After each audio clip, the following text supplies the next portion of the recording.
got to say, this year's Realme GT8 feels like a real transformation. It's not just a small upgrade, it's almost a complete redefinition of what the Realme brand stands for. So let's dive right into the unboxing and take a closer look at what's new. A quick shout out to my tech partner from China for sharing this video. A big thank you for making this possible. Hey everyone, it's Maiky from techmaiky. If you love staying updated with the latest gadgets, make sure to subscribe and hit the notification bell so you never miss out on our exciting tech content. Off the bat, the color looks super refreshing. The back panel is made of plain leather, but interestingly, it doesn't really feel like traditional leather. When you touch it, it actually has this paper-like texture, kind of like those handmade pulp crafts we used to make as kids.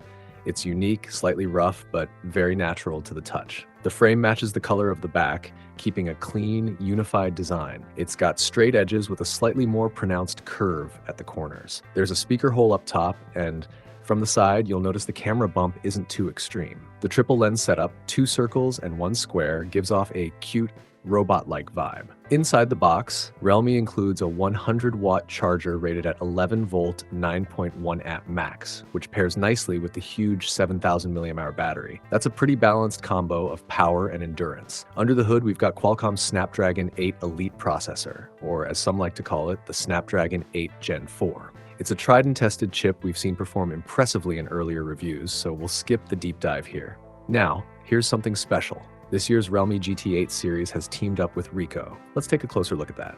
The packaging itself looks sleek, silver and black with a subtle AI logo and, for the first time, the Ricoh GR branding. The phone itself feels a bit on the heavier side, but that's expected with the larger battery and upgraded materials. Inside the box, you also get a 120-watt charger with support for 11-volt 7.3 AX and 11-volt 11A high current charging through a USB Type-A interface. The included 12A rated data cable is noticeably thicker than usual, designed specifically to handle that power output. It's about 99 centimeters long with an A to C configuration, definitely built for speed and safety. On to the main star, the phone. It comes with a pre-applied protective film, and there's a tiny hole right in the center for the front camera. The display edges have a smooth R-angle curve, giving it a balanced premium look. The frame itself is metal with a matte finish, offering a solid grip. You'll notice slight curvatures front and back, just enough to feel comfortable in the hand. The top frame houses the speaker, which outputs a louder, fuller sound compared to the earpiece. On the right side, you'll find the power and volume buttons,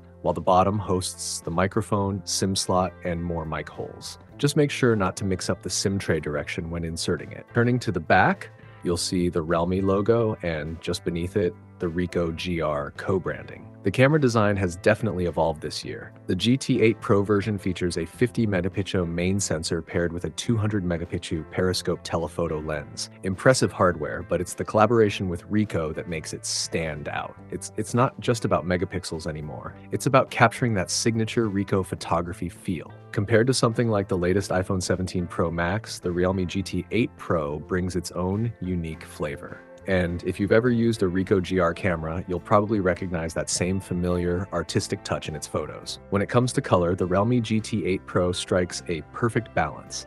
It's not plain or dull, but it doesn't go overboard with flashy or gaudy tones either. It has just the right amount of personality to stand out. Inside the camera system, you also get 5 signature film-style color filters, each designed to deliver a cinematic vibe that photography lovers will definitely appreciate. The GT8 Pro also introduces a brand new portable street photography mode, complete with ultra-fast autofocus, making it easier to capture those spontaneous city moments. In terms of camera performance, it supports a high-resolution mode capable of shooting 16K ultra-clear photos, giving you plenty of flexibility for cropping and editing later. When it comes to video, it supports 8K at 30 FPS and 4K at 120 FPS, and in Pro mode, you can even shoot log videos at 4K 120 FPS, which is perfect for creators who love color grading and post-production. Now let's talk about gaming. This time, the Realme GT8 Pro packs a dual-chip setup. The Snapdragon 8 Elite Gen 5 paired with Realme's own R1 esports graphics chip. The display itself is top tier, featuring 2K resolution and a 144Hz refresh rate, making both visuals and responsiveness feel silky smooth. On benchmarks, Geekbench 6 shows a single-core score of 3731 and a multi-core score of 1130 and 35, placing it firmly in flagship territory. In the 3D Mark cross-platform test, it scored 3141, and on Antutu V11, it reached an impressive 4.1 million points. All these results were achieved under normal conditions, so keep in mind that real-world performance may vary slightly. Moving to real gaming tests, during a 30-minute session of Honor of Kings, the GT8 Pro maintained full-frame performance effortlessly. Power consumption came in at 3.94 watts, with surface temperatures of 39.8 degrees Celsius on the front and 41.5 degrees Celsius on the back, which is quite manageable. In Genshin Impact at the highest settings and 60 FPS, it again ran smoothly for 30 minutes, averaging a stable frame rate with 4.33 watts power usage and around 41 degrees Celsius temperatures. Under extreme load with Golden Iron Moment, it maintained an average of 59.4 FPS after 30 minutes, though temperatures rose to around 46 degrees Celsius front and back, drawing 6.18 watts of power. Still, thanks to the dual chip setup, the visuals remained consistently sharp and detailed. For heavy gamers, the GT8 Pro also supports super resolution and super frame interpolation, allowing gameplay up to 2K at 120 FPS for a truly immersive experience. And if you're into FPS titles, it can even handle native 2K at 144 FPS, giving you that competitive edge. Now let's talk battery and charging. This phone packs a massive 7,000 mAh battery, supported by 120 watt wired fast charging and 50 watt wireless flash charging. In real-world testing, it takes about 36 minutes to go from 0 to 100% and fully finishes with trickle charging in 46 minutes. After 5 rounds of regular use tests, the remaining power still hovered above 68%, which is seriously impressive. Coming back to design, remember that stunning camera module we saw at the start? It's truly something special this year. Previously, many users said they didn't like Realme's camera design, but this time, it feels like Realme has found a way to please everyone. The default circular lens module looks elegant, featuring polished metallic edges, dual fill light placements, and finely crafted hexagonal screws. The contrast between the oxidized finish and the matte frame gives it a tougher, more industrial vibe. But here's the coolest part.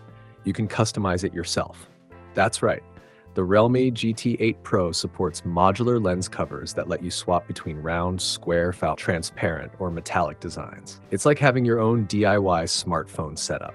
Whether you want a clean, minimalist look or something bold and futuristic, the choice is yours. Realme has really leaned into creativity this year. The modular camera design feels like a playful experiment that actually works. And if I had to rate the creativity, I'd easily give it a 10 out of 10. Overall, the Realme GT8 Pro isn't just another flagship. It's a phone that's genuinely fun to use and personalize. It's all about giving users freedom. The freedom to change the look, the feel, and even the mood of their device. Maybe one day we'll even see more interchangeable parts on smartphones, but for now, Realme has nailed it with this one. That's all for today's review. Thanks for watching, and I'll see you in the next video.